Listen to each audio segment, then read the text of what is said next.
brochure, page 24, donc sur l'écoute à la Chot, sur la Torah 37, page 24, deuxième colonne en bas. Al-Ken Ikar HaZikaron Shel Shabbat, Me'echad Beshabbat, Prinat Zocheru Be'echad Beshabbat, Urak Al Yedei Achila. Maintenant, le Ikar de la mémoire de Shabbat, qu'on a dit Zocheru Me'echad le Shabbat, c'est-à-dire que le Shabbat, tu dois commencer à t'en souvenir depuis le dimanche. Ça se fait les maaseh que par la nourriture. C'est-à-dire que quand on a dit de se rappeler, qu'est-ce que tu vas faire dimanche, par exemple. Le Ikar, c'est la nourriture. C'est sûr, les vêtements aussi, tu peux faire nettoyer tes vêtements, tout ça. Mais le Ikar de penser au Shabbat, c'est de préparer la nourriture pour Shabbat. Comme ils ont dit les Chachamim, Zechu Me'echad Beshabbat, Kmo Shammai Hazaken. Comme Shammai, Shaya Ochel Kol Yamav Lichvot Shabbat. Toute sa vie, il mangeait toujours l'Irvot Shabbat, c'est-à-dire il achetait quelque chose de bon, et il disait ça c'est pour Shabbat. Maintenant après il trouvait quelque chose de meilleur, alors il mangeait la chose qu'il avait acheté avant, et comme ça il mangeait toujours l'Irvot Shabbat. Ki ikar hazikaron shel Shabbat me'echad beshabbat, haynu zichron hanefesh mitoch haguf. C'est-à-dire tout l'union de la mémoire de Shabbat, c'est-à-dire qu'on commence à s'en souvenir depuis le dimanche. Et la mémoire de l'âme, mitoch haguf, c'est-à-dire dans le corps, par rapport au corps. C'est-à-dire comme on avait vu le lien de l'olive, que tout le shiur c'était kazaït, parce que l'olive elle a les deux, elle a le corps qui est la chair de l'olive qui donne l'oubli, et elle a l'huile d'olive qui donne la mémoire. Donc il faut tout, quand on parle de mémoire, il faut qu'il y ait le corps et l'âme.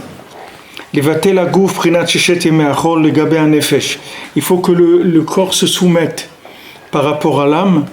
Prinat Shabbat hi al yedei achila daika v'ze ikar kvod Shabbat. Et ça se fait principalement par la nourriture, et ça c'est le ikar de l'honneur de Shabbat. Sheikar kvod Shabbat al yedei achilat Shabbat kamova b'makom acher. Que le principal de l'honneur du Shabbat, c'est par la nourriture du Shabbat. Comme c'est dit dans un autre endroit, qui al yedei achila ma'alin hanefesh, parce que la nourriture, elle va élever l'âme. Al-ken mitzvah gdola le'echol beShabbat. Pour ça, c'est une grande mitzvah de manger le Shabbat. V'ze ikar kvod Shabbat. Et ça, c'est le ikar du kavod de Shabbat. Ki Shabbat shi prinat nefesh, prinat Torah. Alors parce que le Shabbat qui est l'âme, qui est la Torah, azma'alim hanefesh al yedei achila. Donc on élève l'âme par la nourriture. Balken ikar hazikaron shel Shabbat b'me'achol al yedei achila daika. Kedei shetiye achila b'prinat Shabbat, kedei la'alot hanefesh v'hazikaron. Donc maintenant toute la mémoire de Shabbat pendant les jours de la semaine, elle se fait aussi par la nourriture précisément, pour que la nourriture elle soit prinat Shabbat, pour monter l'âme vers le zikaron. C'est-à-dire que maintenant, toute la nourriture de la semaine, le fait que maintenant on va penser au Shabbat, et on va acheter de la nourriture déjà pour Shabbat, on va commencer à acheter par exemple du vin ou de la viande, ou des choses qu'on peut acheter à l'avance. On va acheter, alors chaque fois qu'on va acheter pour Shabbat, on va élever le nefesh. Alors déjà ici, il donne l'importance, c'est-à-dire de la nourriture de Shabbat, de savoir comment c'est important la achila de Shabbat, que Rabbeinu dit des mots très forts sur Shabbat, sur la nourriture du Shabbat, que c'est une grande mitzvah, que tout le kavod de Shabbat, c'est la nourriture de Shabbat. Alors maintenant, on avait vu, vous vous souvenez qu'est-ce qu'il a dit dans la Torah, que le lien du kavod, c'est pour faire sortir le nefesh, c'est-à-dire que le kavod, c'est ça qui permet au nefesh de se révéler. C'est-à-dire que maintenant, pourquoi on fait attention au kavod du Shabbat? C'est-à-dire, pourquoi on fait attention d'être mechabed le Shabbat, de l'honorer avec des beaux habits, avec de bien ranger la maison, de préparer de la bonne nourriture, etc. Pourquoi c'est important? Parce que quand tu l'honores le Shabbat, alors il te donne, lui, il se révèle. C'est-à-dire, plus tu vas l'honorer, plus il va se révéler. Comme on avait vu que faire attention à quelqu'un, une personne âgée qui a oublié son étude, il faut l'honorer pour qu'elle se rappelle son étude. C'est-à-dire que d'honorer la personne, ça fait sortir le bien qu'il y a dans la personne. Alors dans Shabbat, c'est pareil. C'est-à-dire le fait que maintenant, tu vas honorer le Shabbat, ça va permettre au Shabbat de te donner plus. C'est-à-dire plus tu vas l'honorer, et plus il va te donner. Alors maintenant, il te dit que le ikar d'honorer le Shabbat, c'est la nourriture de Shabbat. C'est-à-dire tout ce qui est embellissement du Shabbat dans la nourriture, c'est ça le ikar de l'honneur du Shabbat. Donc plus Shabbat, tu vas faire attention à ce que ta nourriture elle soit honorée, c'est-à-dire une nourriture honorable, c'est-à-dire une bonne nourriture, les meilleures choses qu'il y a pour le Shabbat. Et plus le Shabbat, il va te donner, lui. C'est-à-dire il va pouvoir s'exprimer. Parce que si tu ne l'honores pas, il ne pourra pas s'exprimer. C'est-à-dire, si tu n'honores pas le Shabbat, il ne va pas s'exprimer, il ne va pas te donner de Neshama Yetera, une âme supplémentaire et tout ce qu'il doit te donner comme Torah, etc. Comme on dit que le Shabbat, c'est un zman d'être mechadesh dans la Torah, où on a des chidushim de Torah.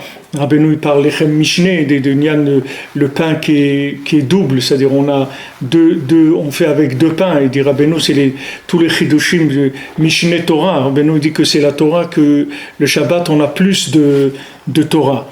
Donc ça vient par le fait que la méthode c'est d'honorer le Shabbat. Et l'écart de l'honneur du Shabbat il se fait dans la achila, c'est-à-dire dans le lien de la nourriture. Donc maintenant, si on veut utiliser l'honneur du Shabbat qui puisse, si on veut, comme on dit, nous pistonner dans la semaine, c'est-à-dire si on veut que le Shabbat il puisse nous aider à passer les épreuves qu'on doit passer dans la semaine, alors il faut honorer la nourriture de Shabbat déjà depuis Yom Rishon. C'est pour ça que Shammai Azaken, il achetait déjà depuis le premier jour, depuis dimanche, et commençait à chercher quelque chose à acheter pour Shabbat. Il disait voilà, ça c'est pour Shabbat. Après il trouvait quelque chose de mieux, alors il mangeait ce qu'il avait acheté, donc il mangeait toujours l'Ichvot Shabbat.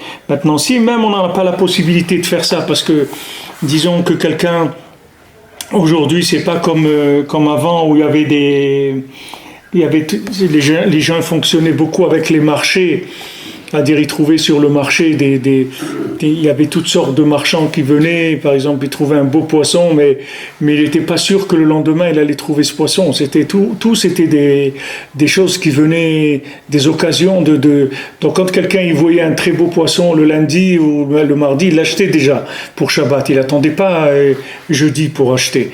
Parce qu'il n'y avait pas, c'est-à-dire que c'était tout des occasions qu'il fallait attraper. Aujourd'hui, c'est pas pareil. Les gens, ils achètent du saumon congelé ou des trucs ou de la viande, etc. Donc, il n'y a pas un lien tellement que tu vas acheter quelque chose de bon pour Shabbat le dimanche et que tu vas trouver quelque chose de meilleur le lundi. Parce qu'en général, tu sais qu'est-ce que tu vas acheter, du poulet, des trucs, c'est déjà tout prêt. Mais par contre, le fait que maintenant, tu penses déjà au Shabbat et tu achètes déjà de la nourriture pour Shabbat, depuis dimanche, ça va permettre que le Shabbat, il va te donner déjà un acompte. C'est-à-dire, il va déjà te pistonner dans la semaine que tu puisses recevoir déjà un peu de lumière de Shabbat, de manière à pouvoir dégager un petit peu ton âme de l'emprise des 6 jours de la semaine. Prinat Zocheru Bechad Beshabbat, comme c'est écrit, souviens-toi du Shabbat depuis le dimanche. Zocheru Daika, c'est-à-dire souviens-toi précisément. Vezeprinat Zocheru Alayain Hainuach. C'est écrit que maintenant tout le lien de se rappeler du Shabbat, c'est de se rappeler de Shabbat sur le vin, vraiment qu'on avait vu au début. Zachor et Yom Shabbat les 4 choses, Zocheru Alayain, c'est-à-dire souviens-toi du Shabbat sur le vin. Ki yain yesh bo shne prinot, shikra vezikaron.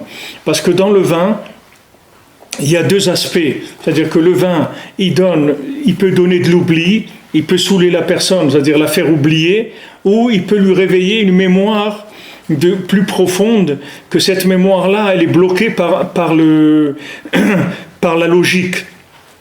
La logique, c'est l'instrument principal de l'oubli, c'est la logique.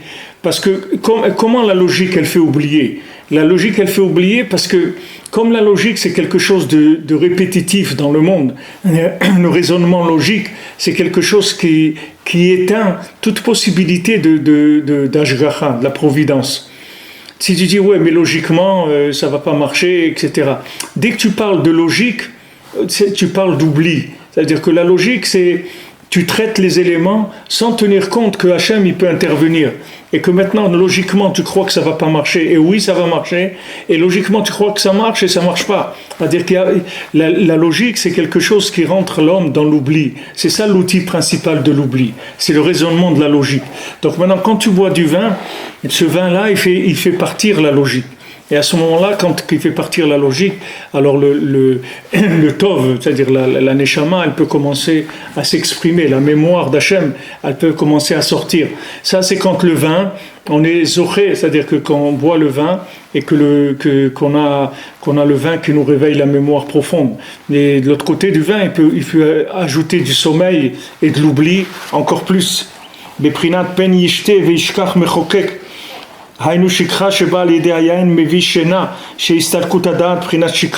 voilà, le vin maintenant, il peut amener c'est-à-dire il peut une perte de conscience, et à ce moment-là, c'est l'oubli mamash.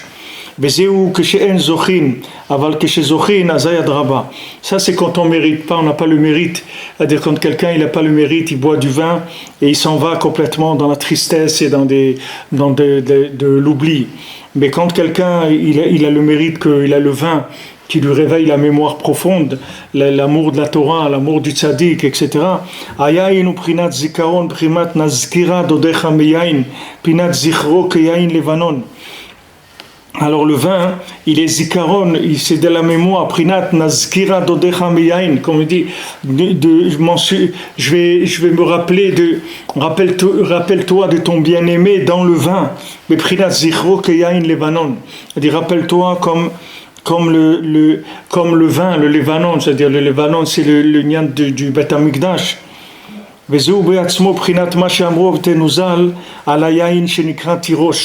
C'est ça ce que les Chamim ils ont dit, que le vin ça s'appelle Tirosh. Zachana c'est roche. Si quelqu'un il mérite, alors il devient roche, c'est-à-dire que ça l'élève. Comme on a vu tout à l'heure dans la paracha que Roche, c'est-à-dire Roche, on Bessamim Roche. Bessamim Roche, alors Rachid dit des parfums Roche, c'est-à-dire des parfums excellents, d'excellence. C'est-à-dire Roche, ça veut dire en tête, les premiers, les meilleurs. Alors si quelqu'un il les aurait, le tiroche il devient roche, c'est-à-dire mamash ça lui donne de l'excellence dans l'esprit. Aïnou da'at prinat zikaron, c'est-à-dire qu'il peut avoir une conscience extraordinaire, c'est-à-dire une mémoire. Prinat Torah, prinat nefesh, c'est-à-dire de la Torah du nefesh. Lozacha na serash. Maintenant, s'il n'a pas le mérite, s'il a le vin, il a le vin mauvais, c'est-à-dire qu'il le fait tomber dans la tristesse, alors il devient pauvre. En aniel aminadad, beprinat aniut, shehi chesaron aparnasa, sholedib gamadad, va nefesh comme va. Alors maintenant, cette aniut qui va amener chesaron de la parnasa. Alors ça vient par le Gamadat et du Nefesh comme on a vu dans la Torah. C'est-à-dire maintenant Rabbi Nathan il ouvre complètement cette notion-là. Dans la Torah, Rabbeinu il a limité cette notion-là au Shochet. Il a dit pourquoi maintenant la parnassa nitma'ata medorenu. Pourquoi la parnassa, les revenus des gens, ils ont baissé à cause des shochatim qui sont pas agounim, à cause de ces gens qui font l'abattage rituel, qui sont pas valables, parce qu'au moment où ils vont faire l'abattage rituel, alors ils font pas élever l'âme, ils la laissent pas sortir, ils la maintiennent dans l'animal, et ça fait qu'il n'y a pas de parnassa. Parce que Rabbeinu il dit quand maintenant le nefesh il monte, alors il fait un keli pour Hachem, c'est-à-dire il fait des ma'im nukvim, c'est-à-dire il fait un récipient pour pouvoir faire résider la shrina dans le monde. Alors maintenant ici Rabbi Nathan il élargit ça ici au niveau du vin, mais les maaseh vous pouvez l'élargir, c'est-à-dire il ouvre une porte pour l'élargir dans tout, c'est-à-dire c'est dans tous les domaines. C'est-à-dire qu'il y a dans tous les domaines qu'il y a dans ce monde, il y a toujours deux possibilités. Parce que ce monde-là, le fait que Baruch Hashem, on a le libre arbitre, alors ça donne une possibilité de faire beaucoup de choses. Alors maintenant, dans chaque situation, la situation, soit elle va libérer l'âme, soit elle va enfermer l'âme. C'est-à-dire toutes les situations, elles sont comme ça. C'est-à-dire que quelqu'un, il a une parnassa, par exemple. Cette parnassa, elle peut l'aider, l'endroit où il va travailler, les gens qu'il va fréquenter, les transactions qu'il va faire. Soit ça va l'aider à s'élever, soit ça va l'enfouir dans du côté animal. La nourriture, c'est pareil, l'endroit où on va habiter, c'est pareil, le mariage, c'est pareil, tout c'est comme ça. C'est-à-dire tous les éléments qu'on a, il y a toujours, Hachem, quand il nous donne quelque chose, il nous donne une possibilité de choisir, au Bachar Tabachaim, c'est-à-dire tu vas choisir la vie, c'est dans toute chose. Alors ici, Rabbi Nathan, il ouvre, il te dit, regarde, d'où elle vient la parnassa? La parnassa facile, d'où ça vient? La parnassa, c'est facile, ça vient du da'at, de la conscience. C'est-à-dire, plus ta conscience d'Hachem, elle est grande, et moins tu vas te fatiguer pour la parnassa. C'est pas compliqué. Plus tu travailles à augmenter ta conscience d'Hachem, plus ta parnassa va être facile. Parce que tout le nian d'Adam Arishon, quand sa parnassa elle était difficile, c'était pourquoi? C'est parce qu'il est tombé dans la logique, c'est-à-dire quand il a mangé de l'arbre de la connaissance du bien et du mal, il est rentré dans la possibilité d'utiliser le raisonnement et la logique. Maintenant, quand quelqu'un il rentre dans le raisonnement et la logique, il peut se perdre là-bas complètement. Il peut se perdre complètement. Rabbeinu dit que quelqu'un avec Misholer Achar Sichlo Vechokmato, celui qui va d'après son sechel et ses raisonnements en lui, il peut arriver les taouyot gdolot, il peut se tromper énormément. Ils disent combien de gens ils ont perdu toute leur vie avec leur raisonnement, leur logique. Parce que la logique, ça s'appelle cuisiner avec les éléments que tu as. Et les éléments que tu as, ils sont tout petits par rapport à ce que Hachem il veut te donner. C'est pour ça que si Adam Arishon il avait attendu de rentrer dans Shabbat, il aurait pu manger de l'arbre de la connaissance et du bien et du mal. Pourquoi? Parce que Shabbat, comme on a vu, il va lui ouvrir la conscience. Le Shabbat, il va libérer l'âme. Et une fois qu'il va libérer l'âme, alors là, selon sa libération de l'âme, il a le droit au raisonnement dans la logique. Donc maintenant, la logique, tu as le droit de l'utiliser que dans ton degré de conscience, c'est tout. Tu ne peux pas raisonner dans des choses qui sont au-dessus de ta conscience.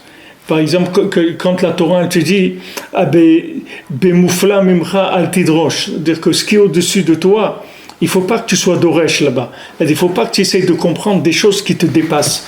Parce que si tu essayes de raisonner dans des choses qui te dépassent, tu vas te perdre complètement. Qu'est-ce que ça veut dire quelque chose qui te dépasse? Ça veut dire quelque chose dont tu n'es pas conscient. La seule chose où tu as le droit de raisonner, c'est dans ton niveau de conscience. Parce que quand tu vas raisonner dans ton niveau de conscience, tu ne risques pas de te perdre. Pourquoi? Parce que tu es conscient. Comme tu dis quelqu'un est en train de conduire, tu lui dis maintenant tu es conscient, tu es réveillé ou il dit à des moments je m'endors un petit peu. Il dit alors il vaut mieux qu'on se mette sur le côté de la route, tu dors le temps que tu as besoin parce que c'est une sakana, c'est dangereux. Donc viens, arrête-toi dans une aire de repos, n'importe quoi, tu dors un peu et on repart quand tu seras en forme. C'est-à-dire que maintenant si la personne elle est consciente, elle peut raisonner dans son degré de conscience. Maintenant quand quelqu'un il n'est pas conscient, il ne peut pas raisonner. Et ça, dans la vie, c'est comme ça. C'est-à-dire que par exemple, tu vois dans la médecine, alors tu vas voir, il y a des gens, ils font toutes sortes de raisonnements. Ils ont mal aux dents, ou ils ont mal au ventre, ou ils ont mal là. Ils disent, bon, je dois avoir un truc comme ci, comme ça. Ils prennent des médicaments. Mais quelqu'un qui ne connaît pas un peu dans la médecine, il peut se tromper complètement. Il peut faire des choses très dangereuses. Parce que des fois, quelqu'un, il a mal au ventre, mais il n'a pas un problème de digestion. C'est un autre problème qu'il a. C'est pas ça. Les maux de ventre, il y a des dizaines de raisons pourquoi quelqu'un peut avoir mal au ventre. Des fois, quelqu'un il a mal aux dents, mais c'est pas aux dents qu'il a mal. S'il a un autre problème et ça fait mal aux dents, il y a pas c'est quelque chose si tu connais pas. Tu peux pas raisonner dans quelque chose parce que c'est dangereux. Dans la vie, c'est comme ça. Si tu es pas conscient de l'existence d'Hachem, tu peux pas raisonner avec de la logique parce que cette logique, elle utilise quoi comme raisonnement? C'est-à-dire la base de ton raisonnement, elle est basée sur quoi? Tu connais pas. Sur quoi tu réfléchis? Sur quoi tu réfléchis? Les gens ils viennent, ils disent ouais bon j'ai truc, on va faire comme ça, mais d'où tu te lances? Qu'est-ce que tu sais? D'où tu dis que tu vas faire comme ça? D'où tu sais que tu vas faire comme ça? Shabbat, j'ai rencontré un Breslever qui a maintenant 70 ans. Et c'est un grand Talmid Chacham, un très grand érudit en Torah. Tu vois un vrai Breslever comme ça, Chatzot, Titbodedut et tout. Et cet homme-là, quand il était jeune, il avait une certaine aisance dans la parnassa. Il était riche à l'âge de 30 ans comme ça. Il avait pas mal d'argent. Maintenant, ça lui rentrait dans la tête qu'il allait faire une très très grosse affaire dans le café ou dans, je sais pas, dans un truc comme ça. Et il a emprunté des millions. Et il a fait cette affaire et il a perdu tout l'argent qu'il avait. Maintenant, depuis l'âge de 30 ans, jusqu'à maintenant, ça fait 40 ans, il est pratiquement jamais chez lui à la maison. Il fait que aller ramasser de l'argent pour payer ses dettes, c'est tout. C'est-à-dire, il fait ça depuis 40 ans. Il a vendu sa maison et il habite dans un tout petit, il habite dans un petit appartement comme ça, en location, de plus simple qu'il est, sa maison est dans la plus grande simplicité, et il rentre chez lui que pour les fêtes, c'est tout. Il passe pratiquement toute l'année à l'extérieur. Il rentre Pessah, il rentre pourri, mais Pessah et il rentre Sukkot et trucs. Tout le temps, il ramasse et il rembourse. Ça fait 40 ans qu'il fait ça. Il a décidé comme ça. Il a dit, moi je vais rembourser. Mais maintenant, regarde. Voilà, lui, si tu vois qu'est-ce que c'est un Breslever, c'est-à-dire tu vois le bonhomme, la simcha qu'il a, la gdusha qu'il a, comment il prie, tu vois que le bonhomme, il sait pas du tout, c'est-à-dire comme s'il gérait le problème de quelqu'un d'autre. Tu vois que n'importe qui, s'il avait pas Rabbeinu, un truc comme ça, il est mort, le bonhomme, il se relève plus. Mais là, tu vois un homme, la simcha, et puis un gaon dans la Torah, tu vois que c'est un gaon en Torah, et les shiurim qu'il fait et tout, c'est le baki dans la Kabbalah, dans tout. Vraiment un grand Talmid Chacham. Mais maintenant, qu'est-ce qu'il y a eu? Un truc de logique, c'est tout. De la logique. Le bonhomme, à un moment, il a raisonné. Il a dit, je vais faire une affaire. Ça va marcher, je vais faire un truc. Ça, il a emprunté, etc. Le rabbin te dit, n'emprunte pas pour faire des affaires, c'est tout. N'emprunte pas. Fais avec ce que tu as, c'est tout. N'emprunte pas.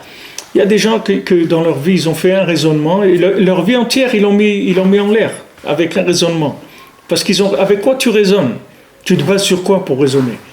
Pour raisonner, il faut de la conscience. Si tu n'as pas de la conscience, tu n'as pas le droit de raisonner. Maintenant, Adam Arishon, il a voulu raisonner. Sur quoi tu vas raisonner? Tu vas aller faire des analyses, tu vas te tromper. Tu n'as pas les outils tu n'as pas ce qu'il faut comme conscience pour pouvoir te permettre le raisonnement. Le raisonnement, ce n'est que pour des gens conscients. Des gens qui ne sont pas conscients, ils n'ont pas le droit de raisonner. Et nous, aujourd'hui, on n'est pas des gens conscients. Comme Rabbi Shimon Bar Yochai dit, moi je peux acquitter tout le monde du jugement, parce que moi je peux prouver que tous les gens aujourd'hui c'est des chicoris, tous les gens ils sont sous, ils savent pas ce qu'ils font, ils sont pas conscients. Donc maintenant quelqu'un qui est pas conscient, il peut pas raisonner, il n'a pas le droit au raisonnement. Il doit écouter ce qu'on lui dit, c'est tout. Des tzadikim, il dit fais comme ça, il fait ce qu'on lui dit de faire, c'est tout. Il va raisonner. Il n'y a pas de raisonnement.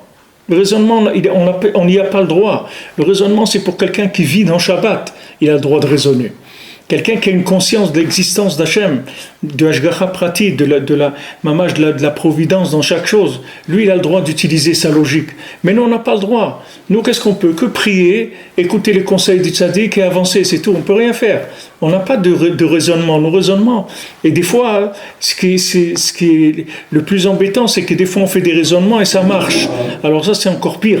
Quand on utilise la logique et ça marche, c'est encore pire. C'est comme quelqu'un qui a fait... quand j'étais petit, je me rappelle, j'avais attrapé un poisson. J'avais attrapé un beau poisson, un gros poisson comme ça. Et j'étais content, je l'avais sorti de l'eau et tout. Alors quelqu'un, il était à côté de moi, il m'a dit, il y avait un poisson qui avait envie de se suicider. Alors, c'est-à-dire, au lieu de me dire, voilà, tu as bien pêché, etc., elle me dit, tu es tombé sur un poisson qui voulait se suicider. Pour me dire, toi, tu sais pas pêcher, comment tu vas attraper un poisson? Tu es tombé sur un poisson qui voulait se suicider. C'est-à-dire que des fois, des gens, ils font des raisonnements, et le raisonnement, ça fait que ça marche. Ça fait qu'ils arrivent. Mais ça, c'est encore pire quand ça marche. Parce que quand la personne, ça marche, ça veut dire que maintenant, il est rentré dans la stara chez Betocha stara. C'est-à-dire que maintenant, il croit qu'il est capable de raisonner. Parce qu'il a raisonné une fois ou deux et ça a marché. C'est encore pire. Il vaut mieux que ça ne marche pas. Au moins, il sait que ce n'est pas ce domaine-là, ce n'est pas cette méthode qu'il faut utiliser. Alors, Rabbi Nathan, il dit ici que toute la haniyut, c'est la haniyut du da'at. Tout ce qui s'appelle pauvre, c'est pauvre en conscience. Donc du moment où tu es pauvre en conscience, il faut savoir que tu vas être pauvre matériellement aussi. Parce que la pauvreté matérielle, elle vient de la pauvreté mentale. Il n'y a pas de pauvreté matérielle qui viennent comme ça. Tous les gens qui sont pauvres matériellement, ce sont des gens que mentalement ils sont pauvres. Et que c'est lié. Il n'y a pas de pauvreté qui ne soit pas une pauvreté de la conscience. C'est-à-dire que dès qu'on parle de pauvreté matérielle, ça veut dire pauvreté de la conscience. Maintenant, quand Rabbeinu il amène dans la Torah le inyan du shochet, alors Rabbeinu il amène dans un domaine qui est précis. C'est-à-dire Rabbeinu il parle du shochet, de celui qui vient faire l'abattage rituel, et que maintenant il peut libérer l'âme qui se trouve dans l'animal pour qu'elle passe au niveau de Medaber, c'est-à-dire au niveau de la parole. Maintenant, puisqu'il ne fait pas ça, donc il maintient l'âme dans l'animal, c'est-à-dire il la maintient dans une pauvreté mentale qui est la pauvreté de l'animal. Et ça fait qu'il entraîne qu'il n'y a pas de parnassa dans l'âme Israël, c'est-à-dire il diminue la parnassa du âme Israël. Mais maintenant, Rabbi Nathan, quand il raisonne, vous voyez tout le lien de Rabbi Nathan, quand il raisonne, je vous ai dit déjà, mais c'est important de voir à chaque fois comment Rabbi Nathan il raisonne avec des raisonnements circulaires. Vous voyez le raisonnement circulaire, c'est que Rabbi Nathan il commence avec le raisonnement de Rabbeinu. Maintenant, en utilisant ce raisonnement-là, sans bouger de ce raisonnement d'un millimètre, en utilisant ce raisonnement-là, que maintenant le shochet, qu'est-ce qu'il fait? C'est quel est le schéma de ce raisonnement-là? C'est que maintenant, le shochet, qu'est-ce qu'il fait? Il fait passer l'âme du côté animal vers le parlant, d'accord? C'est ça le travail du shochet. C'est-à-dire quand il abat l'animal, il libère l'âme qui se trouve, un shochet qui est valable, c'est-à-dire sa fonction, c'est de libérer l'âme qui se trouve dans l'animal et de la faire monter vers le parlant. Maintenant, Rabbi Nathan, il prend ce raisonnement-là et il l'élargit, il commence à l'élargir. Alors il te dit par exemple Shabbat. Shabbat, c'est la libération de l'âme vers la parole, par la nourriture. C'est-à-dire que maintenant, le fait que maintenant, Shabbat, c'est un jour de repos de l'âme, c'est-à-dire que l'âme, elle se repose du corps, c'est-à-dire elle se libère de l'esclavage du corps. Alors Shabbat, ça va être le principal du dibour, c'est-à-dire daber, dava. Ça va, le Shabbat, tout le lien du Shabbat, c'est le dibour. C'est l'expression de l'âme. C'est pour ça que Béhémet, la plus grande avéra du Shabbat, c'est l'avéra du dibour. C'est Béhémet la plus grande avéra qu'il y a dans Shabbat. Seulement les kvoa, ba'alacha, c'est-à-dire les chachamim, ils peuvent pas être kovéa, ils peuvent pas fixer dans la halacha à un niveau très élevé. Mais si vous regardez l'ilchot Shabbat et vous regardez dans tout ce qui concerne la parole, vous verrez que le pire du Shabbat, c'est les paroles qui sont pas des paroles de conscience d'Hachem. C'est-à-dire quand vous êtes à table avec des gens et que les gens ils commencent à parler de la politique ou de la bombe atomique ou de la bourse ou de n'importe quoi, alors il n'y a rien qui fait descendre la kedusha du Shabbat comme des paroles comme ça. C'est-à-dire les paroles de Shabbat qui sont des paroles profanes, c'est mal du chilul Shabbat. Ça te fait descendre ça te fait descendre, tu perds l'émanation de l'âme. C'est-à-dire que Shabbat, pourquoi Shabbat Hachem il nous a interdit les travaux du Shabbat? Parce que Shabbat, Hachem il veut qu'on se considère comme des riches. Il te dit voilà, la halakha te dit quand tu rentres dans Shabbat, tu dois te considérer comme quelqu'un que tout son travail il est fait, qu'il n'a aucun souci, qu'il n'a aucun problème, que tout va bien. Et voilà, tu rentres dans Shabbat comme ça. Ça veut dire que maintenant, tu dois rentrer dans Shabbat comme un riche, comme quelqu'un qui est mamash favorisé dans tous les domaines, etc., qui est très très bien dans sa peau, etc. Parce que si tu rentres pas dans Shabbat comme ça, tu vas pas pouvoir profiter du Shabbat. Tu dois, comme quelqu'un il veut aller dans un mariage d'un riche, même s'il n'a pas les moyens, il va aller emprunter un smoking ou un truc, il va aller dans un magasin de location de vêtements, il va s'emprunter un beau costume, un truc, il va se parfumer, n'importe quoi, une belle cravate, un truc, il va louer une voiture, une belle voiture qui coûte cher, etc., pour venir se présenter dans ce mariage-là, parce que c'est un mariage de très haut niveau. Les gens qui viennent là-dedans, c'est des gens qui sont des gens de haute classe. Donc lui aussi, il faut qu'il se présente avec des éléments qui soient élevés. Donc quand tu rentres dans Shabbat, tu dois rentrer déjà avec une considération de ta neshama, qui est quelque chose de très élevé, pour avoir accès au Shabbat. Et à ce moment-là, quand tu vas faire ça, tu vas respecter le Shabbat dans ta façon de parler. Le Ikar, que tu vas repérer quelqu'un, si vous voulez, et ça je vous donne quelque chose que j'ai reçu quand j'étais avec les Breslevers, j'ai vu ça, tout ce que vous voulez savoir de quelqu'un, et ça va sortir de sa bouche. Vous n'avez pas besoin de demander de vérifier quoi que ce soit sur quelqu'un. Vous voulez vérifier quelqu'un, même que vous parlez avec lui, c'est tout. Dans sa bouche, tout va sortir. Tout, il va vous le dire avec sa bouche. Il y a tout dans sa bouche. Parce que dans la parole, comme écrit, tous les fleuves, ils vont vers la mer. C'est-à-dire que maintenant, tout ce qu'il y a dans la personne, ça sort par la bouche. Tout. C'est quelqu'un, il a fait n'importe quoi et ça va sortir dans sa bouche. Seulement, il faut savoir que c'est comme ça, et il faut comme on dit, l'oreille musicale. C'est-à-dire, si tu as l'oreille musicale de ça, tu vas voir que dans la parole de la personne, elle va tout te dire. Tous les renseignements, sa fiche de renseignement, elle va te la donner elle-même. Parce que le dibour, c'est le plus révélateur qui est. C'est là où tout se révèle dans la parole. Alors le Shabbat, le quart du Shabbat, c'est la parole. Et donc, Rabbi Nathan, voilà, il prend le raisonnement qui parle de la shrita, il le fait tourner, il met dedans le Shabbat. Après, il met plusieurs éléments. Au début, il a mis les fruits, le Shabbat, et maintenant, il arrive à une boucle où il a inclus tous les éléments. C'est qu'il est parti d'un raisonnement qui est un raisonnement sur quelque chose de précis, qui était le shochet, etc. Et de ça, en élargissant le cercle du raisonnement, il est arrivé à une inclusion totale de tout. C'est-à-dire que maintenant, quand il arrive ici, qu'il te dit que la seule pauvreté qui existe, c'est la pauvreté de la conscience, et que maintenant, quand il y a une pauvreté de la conscience, c'est une pauvreté de l'âme. Pauvreté de la conscience, ça veut dire pauvreté de l'âme. Voilà d'où vient tout le manque de la parnassa. Donc là, Rabbi Nathan, il t'a inclus tout ce qu'il y a dans le monde. C'est fini. C'est-à-dire, il t'a pris la Torah de Rabbeinu et il t'a tout inclus. C'est pour ça que Avraham ben Nachman, il dit que tout le Likutei Moharan, c'est Prinat Sipurim Asiyot. C'est comme les Sipurim Asiyot, que Rabbeinu, il parle de la Bat Meler, de la fille du roi qui a disparu et que l'autre, il a été la chercher, etc.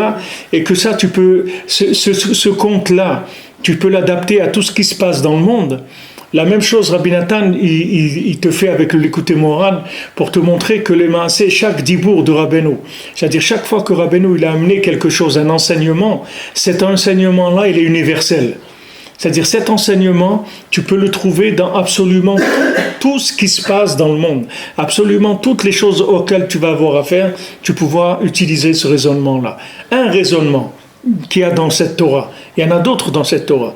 Mais un des raisonnements de la Torah, c'est celui-là. C'est-à-dire que c'est le principe de libérer l'âme qui est prisonnière dans l'animal et de la faire passer au niveau du parlant, c'est-à-dire de l'homme qui s'appelle un parlant. Alors maintenant, il te dit, qu'est-ce que c'est un animal ? C'est un inconscient. C'est-à-dire, plus tu es inconscient, et plus tu as un comportement animal. Plus tu es conscient, et plus tu as un comportement humain. Maintenant, comment tu deviens conscient ? Par le fait que tu libères ton âme. C'est-à-dire tu fais monter ton âme du côté animal vers le côté parlant. Maintenant, tous les conseils qu'il nous a donnés pour bien faire les brachot, pour le nyan de manger la viande, le nyan du Shabbat, tous les conseils qu'il donne ici, ce sont comme des conseils de libération de l'âme. C'est-à-dire pour que ton âme, elle puisse avoir accès au monde de la parole. Maintenant, dès que ton âme, elle va avoir accès au monde de la parole, tu vas voir que ta parnassa, elle va devenir plus facile. Plus facile. Et plus tu vas investir dans la parole, et plus ta parnassa elle va être facile. C'est-à-dire plus tu vas t'investir dans la libération de l'âme par la parole, que Mamash c'est le lien du Ruach HaKodesh que Rabbeinu parle ici, dans cette Torah, c'est-à-dire plus tu vas aller vers le Nafshi, Yatsa Bedabero, c'est-à-dire comme on dit Nafshi Malela, c'est Nefesh Malela, c'est-à-dire une âme qui parle, une âme parlante, Nefesh Chaya. Rabbeinu rapporte ça, Nefesh Chaya, c'est-à-dire une âme vivante. Quand la Torah dit Nefesh Chaya, une âme vivante, le Targum il dit Nefesh Memalela, il dit une âme parlante. C'est ça une âme vivante, c'est-à-dire c'est une âme qui parle. C'est-à-dire dès qu'il y a l'expression de la parole, ça veut dire que c'est vivant. Comme je vous ai dit déjà, quand vous voyez un enfant qui parle, ça veut dire qu'il parle beaucoup. Alors vous pouvez être sûr qu'il est en bonne santé, c'est-à-dire en bonne santé mentale. Quand quelqu'un ne parle pas, un enfant surtout, il faut s'inquiéter, parce qu'un enfant qui ne parle pas, ça veut dire que les maasés, il ne vit pas la vie qu'il est en train de vivre, il n'est pas en train de la sentir, il ne vit pas cette vie-là. Donc comment ça se traduit? Par le fait qu'il est silencieux, c'est-à-dire que ça ne monte pas dans le dibour. Parce que si tu vis quelque chose, surtout un enfant, parce qu'un adulte, il a des gènes, il est gêné parce qu'il a de la logique. Alors cette logique, elle lui donne un certain comportement, une certaine retenue. Mais un enfant, il n'a pas ça. Donc un enfant, il ne se retient pas. Un enfant, quand il a envie de dire quelque chose, il le dit. Donc quand un enfant, il vient, où il est à la table Shabbat ou autre, et qui commence à parler, ça veut dire il faut l'aider, au contraire, il faut l'encourager, parce que ça veut dire qu'il est en bonne santé mentale. Maintenant, quand on voit un enfant qui ne veut pas parler, qui ne parle pas, il faut savoir qu'il y a un problème. C'est-à-dire que tout le monde avec lequel il est en contact, les maasés, ils ne tirent aucune vitalité de ça. Parce que s'il tire une vitalité de ça, il serait en train de parler. S'il ne peut pas parler, ça veut dire qu'il n'a pas tiré de vitalité de la chose. Alors ça, nous, c'est la même chose. C'est-à-dire que maintenant, quand Rabbeinu dit d'aller faire Idbodedut, Rabbeinu va faire Idbodedut, Rabbeinu dit transforme ta vie en parole, en communication avec Hachem. Alors quelqu'un dit, moi j'arrive pas, moi je veux faire Idbodedut, et je m'assois à 5 minutes et ça y est, après je commence à bouillonner, j'ai rien à dire, etc. Mais si tu n'as rien à dire, ça veut dire que tu vis pas shoot. Parce que si tu as quelque chose, si tu vis, tu vas avoir envie de raconter à Hachem des choses. C'est-à-dire c'est naturel, c'est pas que tu n'as pas besoin de faire des efforts pour ça. C'est-à-dire que si tu vis des choses, comme un petit enfant, il était à l'école, ils ont fait un joli dessin, ils ont fait un truc, des poupées, ou je ne sais pas ce qu'ils ont fait. Quand il rentre chez lui, il attend de rentrer à la maison avec le dessin pour montrer à sa mère, et il va en faire tout un speech de ça. Maintenant, nous, toutes les choses qui sont avec nous toute la journée, c'est-à-dire tout ce qu'on fréquente, que ce soit dans le domaine du travail, là où chacun il va tirer là-bas des paroles. C'est ça qu'il va tirer de l'endroit où il est. Il va faire sortir de là-bas des paroles. Ces paroles-là, ce sont les paroles de la création d'Hachem. Parce que tout ce qui est créé, c'est créé avec des paroles. Chaque chose, elle a une parole. Que la personne, elle va travailler, ou elle va voyager, ou n'importe quoi, ça vient dans la parole. Et cette parole-là, elle s'exprime devant Hachem. Donc normalement, quand tu viens de parler à Hachem, tu dois avoir beaucoup de choses à lui dire. Maintenant, si tu n'as pas de choses à lui dire, ça veut dire que tu ne vis pas, c'est tout. Pas shoot. Tu es en stand-by, mais tu vis pas. Tu n'es pas en train de vivre. Parce que vivre, ça veut dire que ça te fait bouillonner l'expression. C'est-à-dire que tu as envie d'exprimer ça. Si tu n'as pas envie d'exprimer, ça veut dire que tu as un problème. Ça, c'est dans le lien du tzaddik aussi, Rabbeinu dit. Il dit, tu veux voir quelqu'un, s'il est attaché au tzaddik, tu vois s'il a envie de le transmettre aux autres. S'il a envie de le transmettre, ça veut dire qu'il est attaché au tzaddik. Parce que c'est quelque chose de tellement extraordinaire, ce que Rabbeinu il donne, que tu peux pas, quand tu découvres ça, tu peux pas t'empêcher d'en parler, parce que c'est quelque chose qui est trop fort. C'est-à-dire, tu peux pas garder ça pour toi tout seul, parce que ça te donne tout de suite un désir d'aider le monde, d'en parler, de faire connaître cette chose-là. Ça, c'est une attitude de vie pas chaude, c'est-à-dire si tu veux reconnaître un être vivant, quelqu'un qui ne parle pas, ça veut dire qu'il n'est pas vivant. Il y a des gens qui ne parlent pas parce qu'ils sont dans un niveau de parole encore plus élevé, qui sont dans le silence. Mais ça, c'est des niveaux élevés. Je parle maintenant au niveau primaire. Quelqu'un, normalement, quand il fait quelque chose, il a envie de le raconter. Ça veut dire qu'il est vivant, c'est tout. Maintenant, quelqu'un qui, des fois, il y a des maisons où il y a des conjoints, trucs qui n'aiment pas qu'on parle. C'est-à-dire, ils disaient, bon, tu ne vas pas tout raconter, tout ce qui se passe. Mais des fois, il y a des enfants, tout, ils ont envie de raconter, parce qu'ils vivent ces choses-là. C'est normal que ça vienne dans le dibour. C'est quelque chose de naturel. Tout ce que Rabbi Nathan il nous apprend ici, c'est ça. Il dit que maintenant, tu veux savoir les maasés, si tu as vécu une situation ou pas, c'est si de cette situation tu as sorti des nouveaux dibourim. C'est-à-dire de cette situation, il y a des nouvelles paroles qui sont venues. C'est pour ça que Shabbat, on te dit, regarde, si tu vis le Shabbat, normalement tu dois avoir des chidush Torah le Shabbat. C'est-à-dire que le Shabbat, il doit t'amener des choses, des découvertes dans la Torah que tu n'avais pas avant. Maintenant, si tu passes un Shabbat où tu n'as rien découvert dans la Torah, tu n'as pas un chidouche, il n'y a pas quelque chose, ça veut dire que tu n'as pas vécu le Shabbat. Parce que le Shabbat, il est d'aber davar. Le Shabbat, lui-même, il fait parler. C'est-à-dire qu'il donne des éléments de parole.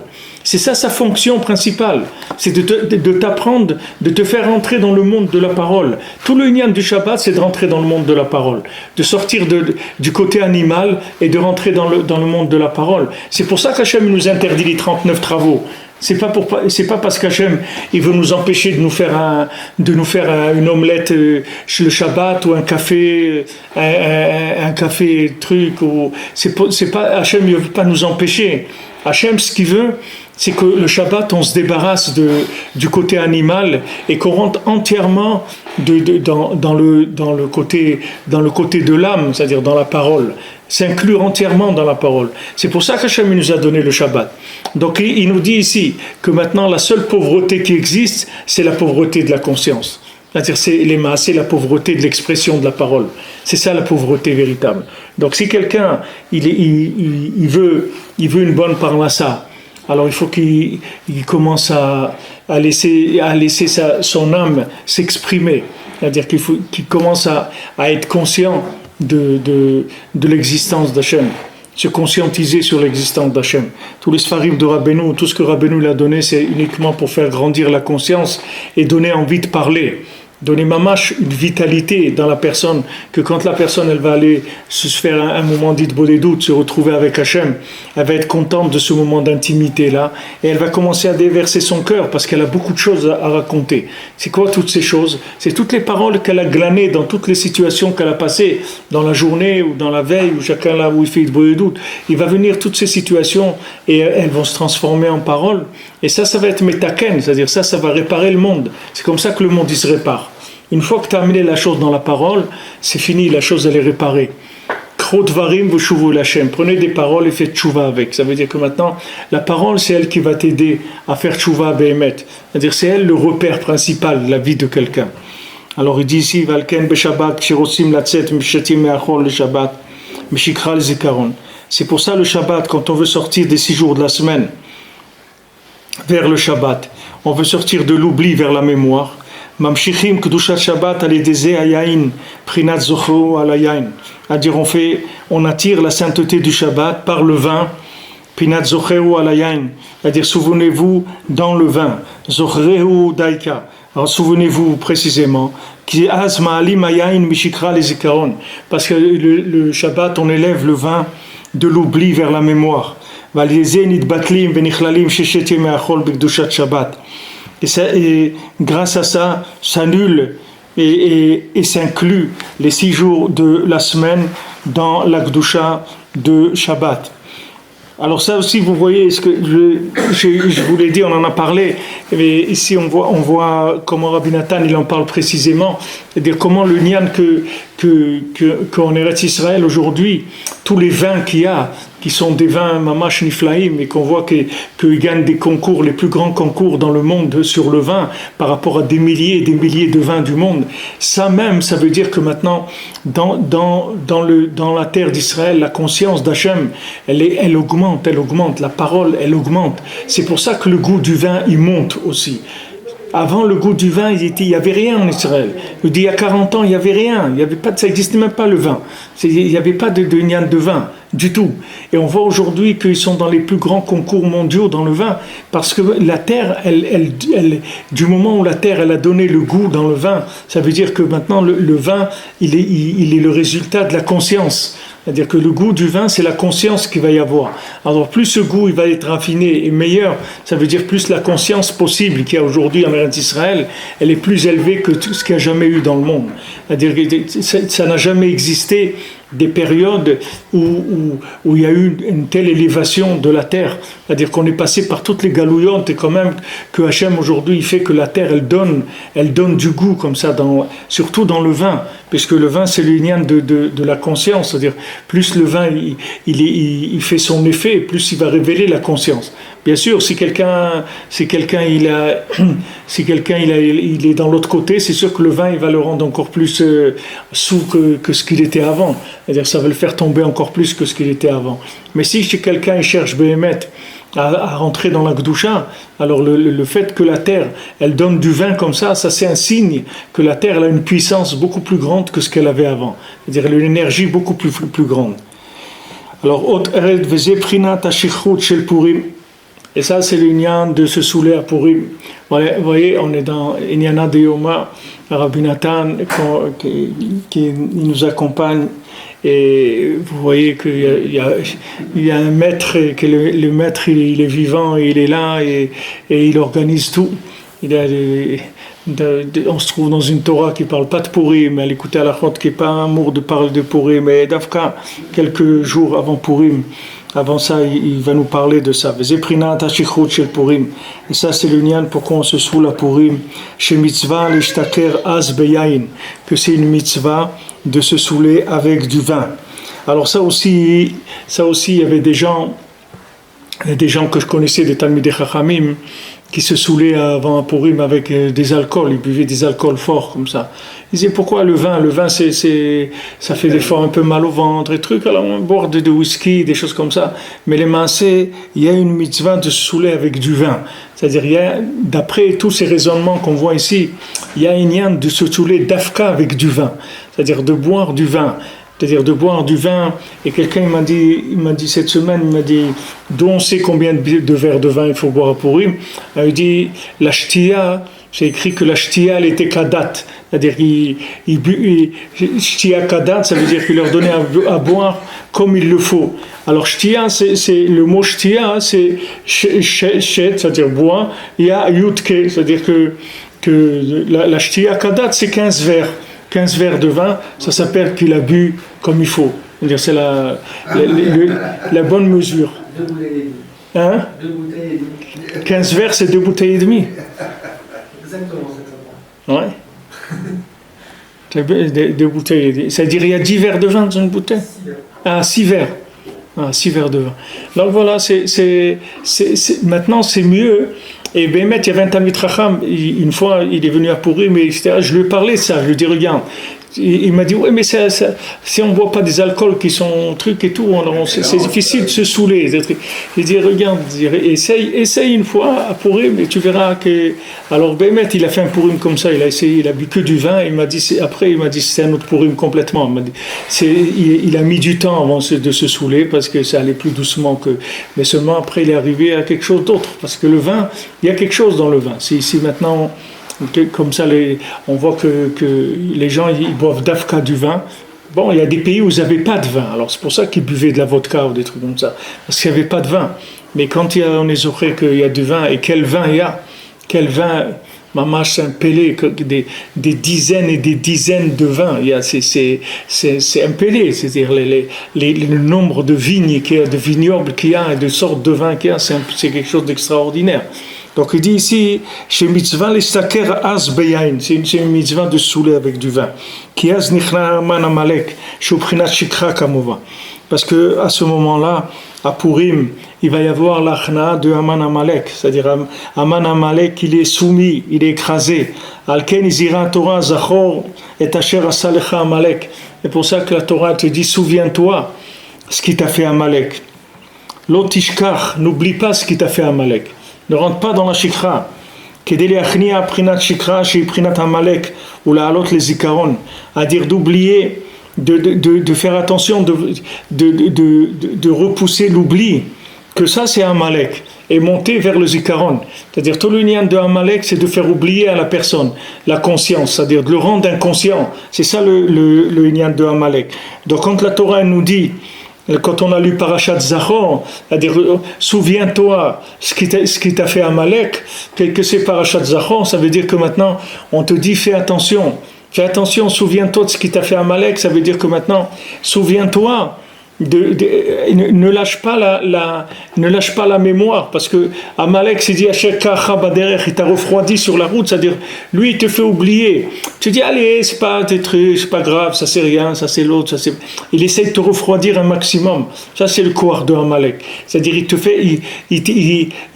te fait pentishkar mashiraou enecha, c'est-à-dire fais attention de ne pas oublier ce que tes yeux ils ont vu, ce que ton cœur il a senti, n'oublie pas ça, fais attention de ne pas oublier tout le lien de te rappeler.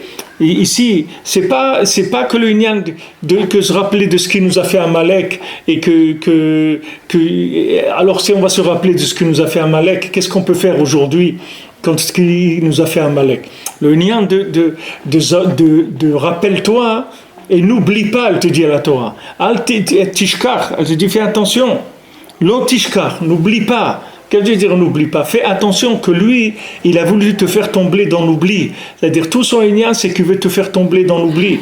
Maintenant, quand il y a des jours comme ça, comme pourquoi ici il dit que Az nichna Aman Amalek, parce que tous les Purim, Aman Amalek il est nichna. C'est pas une fois qu'il y a eu la guerre avec Aman et Amalek et que Aman il a été écrasé. C'est que tous les ans, Aman et Amalek qui sont écrasés. Et encore le Harizal il dit Beyoter Set, Beyoter Oz, c'est-à-dire que tous les ans, la lumière du Chag, elle descend encore plus fort que ce qu'elle était avant. C'est-à-dire que maintenant chaque Purim, c'est-à-dire le Purim qu'il va y avoir maintenant, la lumière qui va descendre, c'est une lumière comme il n'y a jamais eu dans le monde de Purim. Parce que chaque Purim, la lumière, elle est plus grande. Comme Rabbeinu l'a dit, Sheiner, Hashem, il fait de mieux en mieux tout le temps. C'est-à-dire que chaque année, comme on fait Purim, alors le Purim d'après, il ne peut être que mieux que celui d'avant. Parce que de fait que maintenant, il y a eu un Purim déjà, il y en a eu 2, il y en a eu 50, il y en a eu 100. Tous ces Purim-là, ils ont fait monter le niveau du Purim. Donc chaque Purim, il est beaucoup plus élevé que celui qu'il y avait avant. C'est-à-dire, on va beaucoup plus loin, c'est-à-dire la lumière qui descend, elle est beaucoup plus forte. C'est pour ça que le jour de Purim, il est nichna Aman Amalek. C'est-à-dire c'est automatique, c'est pas besoin de faire quelque chose.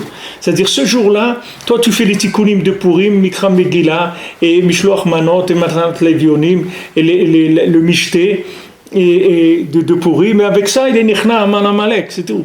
Maintenant quand il est nichna Amalek, il te dit lo tishkach, ne rentre pas dans la shikra. C'est pour ça que Rabbeinu l'a dit tous les commencements c'est un Purim, parce que ce jour-là tu peux attraper un niveau de mémoire comme tu n'as jamais eu dans ta vie.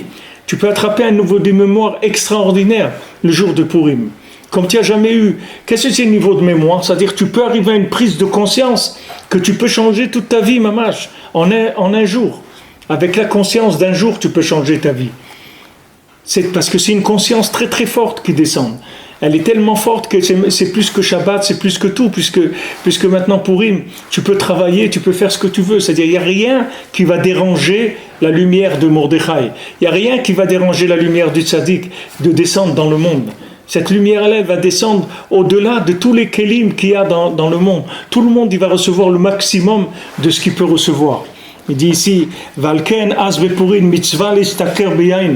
Donc à Purim, c'est une mitzvah de se saouler avec du vin. Qui azola yain mishikra les zikaron. Parce qu'à Purim, le vin, il va monter de l'oubli vers la mémoire.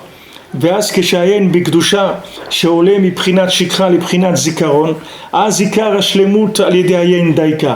Quand maintenant le vin il est dans la Kedusha, c'est-à-dire que ce vin il va monter depuis l'oubli jusqu'à la mémoire, à ce moment-là c'est ça le ikar de la perfection du vin, que le vin maintenant il va donner de la mémoire, qui cache les mots tazikaron ou mitoch hashikra, parce que toute la perfection de la mémoire, elle vient dans l'oubli, de sortir de l'oubli. Prinat keyitron aor minachosher, comme on a vu que toute la lumière, elle n'a de valeur que par rapport à l'obscurité. Parce que dans un endroit où on peut parler de mémoire et d'oubli, quand on a le mérite de se renforcer et de repousser l'oubli, chez Ouagouf qui est le corps, ou la guir azikaron vers nefesh, et on peut augmenter l'âme qui est la mémoire.